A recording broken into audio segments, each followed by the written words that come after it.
Good morning everyone, welcome back to the vlog. I'm in the 458 GT3 now, headed down to Classic Speed, and we have a lot of technology that we're going to be introducing to Classic Speed and also to the works moving forward.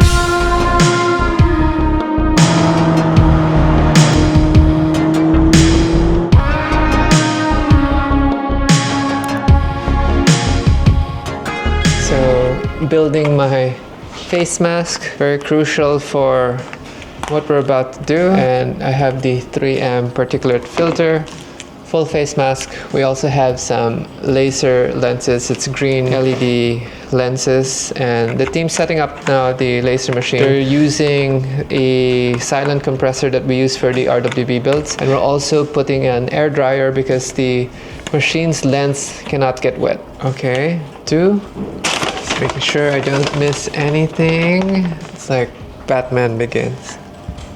Okay. And then we also have the new Vega Einstar 3D scanner here, and they're gonna pre-prep the Mustang now and try to mat it out so that we can do the laser, do the scan, and update you guys with some of the cars that's being done already. All right, we're gonna update the scanner also. There's a new software which improves some things, but we're gonna go down now and check on the project. This is the car we want to laser. It is a 1959 Jaguar XK 150. You can see right here that the car has been mangled. This is an actual rally car. Morning, Angel. So it has a trip meter over here, and it was a vintage rally car that's been sent to us for restoration, and Angel's made quick work of it.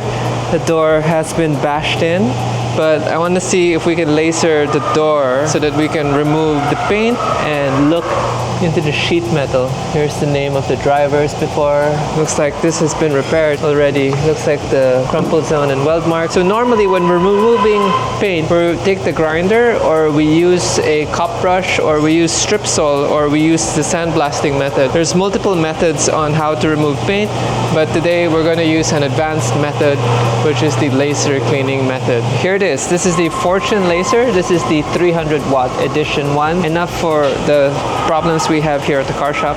We have a silent compressor that we use for the RWB. We're just getting an air dryer because even if this has a built-in air dryer system, we still need a secondary air dryer system.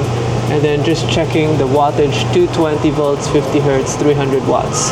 Yep, excited to try this bad boy out. So when you open the casing, it has some cables and then the head, and then a USB connector maybe for an update.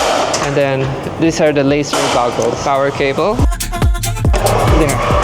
Then we have automatic interface. That's where the magic happens. The laser comes out from here, and have a little screen here so you can control these settings, and then obviously the trigger.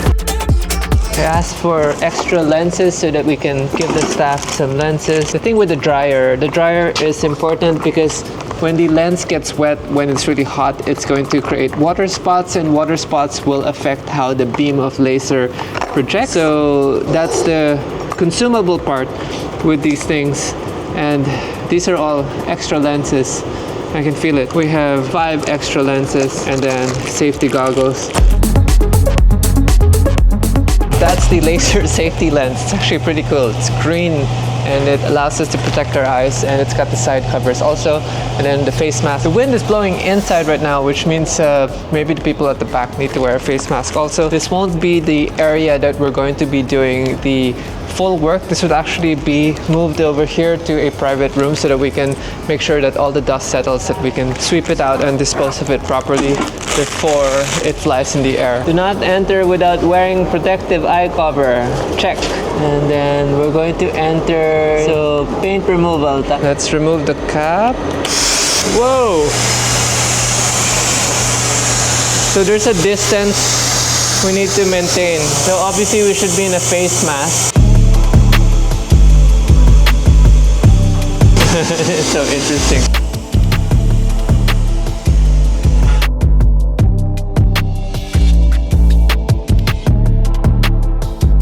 Check it it out, guys. We are stripping the car with a laser. I'm wearing a face mask now, so I might be a little muffled. This is our new machine here at Classic Speed. Tell me that's not satisfying. Burning off rust, primer, and paint in one go. This is a 1959 Jaguar XK150. We have a new toy. This is our new toy here at Classic Speed. 300 watt pulse laser. Super satisfying. Okay, so we wanted to try the laser on a newer door where materials are local, and we'll see, because the Jaguar's got original paint, which is old school based paint, which is actually more sturdy. But you can see the particles everywhere, even on the camera. There's like minute particles that we don't want to breathe in. That's why I got the face mask and the goggles. Start up and then lens off, and then we're in paint setting. Back to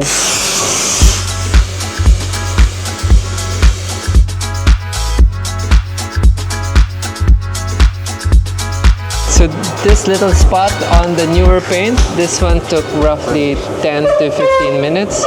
The older paint is something else. The older paint is more durable, and there's this fine dust that we don't want to breathe in. But removing rust was super fast. This was the rust before, and this was the removal.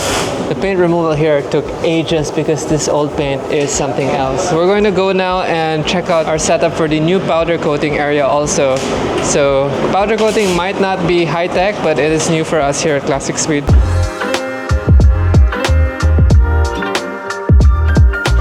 Next up in our works for Classic Speed this year is our own powder coating oven. The powder coating oven will allow us to just do stuff in-house. Big enough so that we can fit wheels and chassis components. Powder coating, for those of you who don't know, is more sturdy than just painting, especially for mag wheels. Brake caliper, suspension components, and this one is a fully insulated thermal powder coating oven with fans. It comes with this rack so you can hang stuff, and this will be also for ceracoating. There's a ramp to bring stuff in and out. I don't know if you need an exhaust also. This is the current engine room, but we're gonna move everything out. Next up on the job order is the 3D scan. We spray the car down with cornstarch.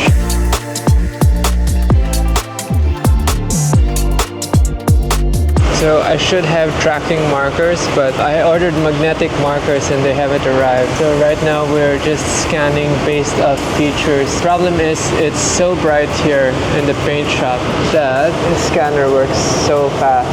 So the idea is to check the width of the fenders to see if we are even. The matte works so well. When I first played with this scanner, it was in the garage and we didn't matte out the car. Wow, that was quick.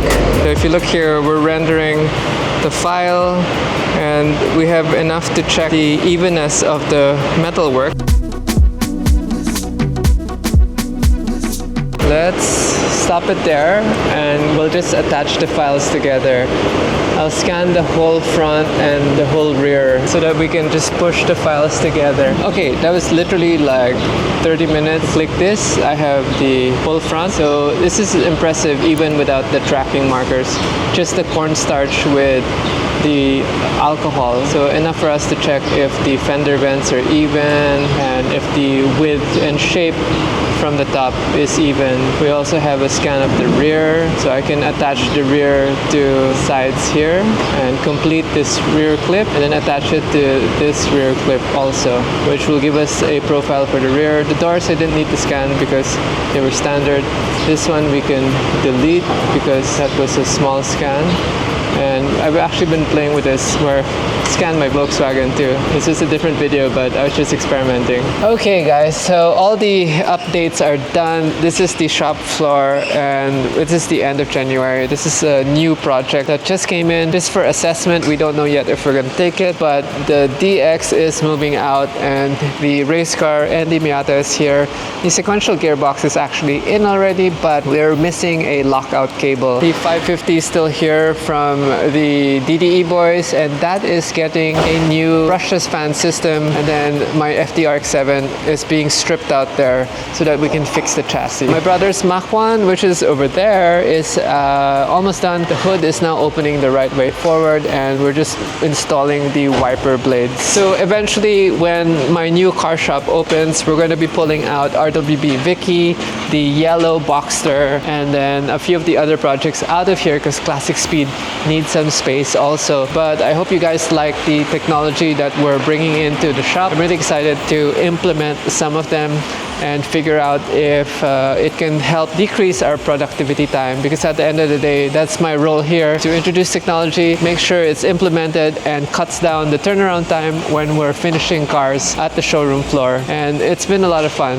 The hood has been flipped around because we were having issues, and now, yeah, because we lowered the cowl so much, the wiper doesn't fit in there, so they're converting it. At the moment, we do have the smaller wheels and the smaller brakes, so we're going to change that to give an illusion also that it is an old school muscle car. And this one is going to get 3D scanned eventually, maybe when it comes back to car porn, because I do have new wheels for this.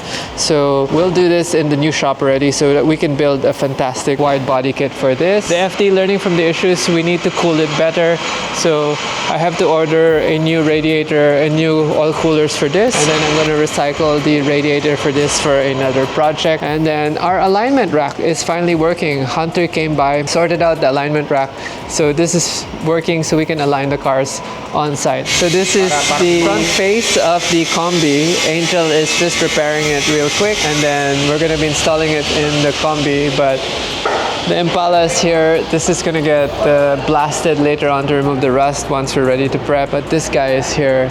So the windshield actually was rattling and they needed to sort that out. That's why we bought the face from another Volkswagen. This one is in here right now for repairs. I actually bought them a riveter for this because the old school Defenders have a ton of rivets, and this one is rusted through and through. Boys here now welding up a exhaust system also.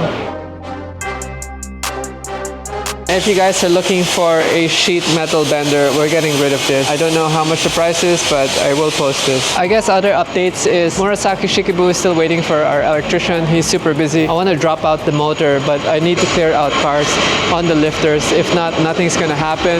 The Volkswagen Combis next door are waiting for our staff because they're busy working on the Land Rover for our client. And then the NSX, finally, I think we're going to ship it out mid-February, so that's going to go out and make some space also for the other side. But on that note, I hope you guys enjoyed this vlog, this content update, and if you guys have any questions, hit me up in the comments down below.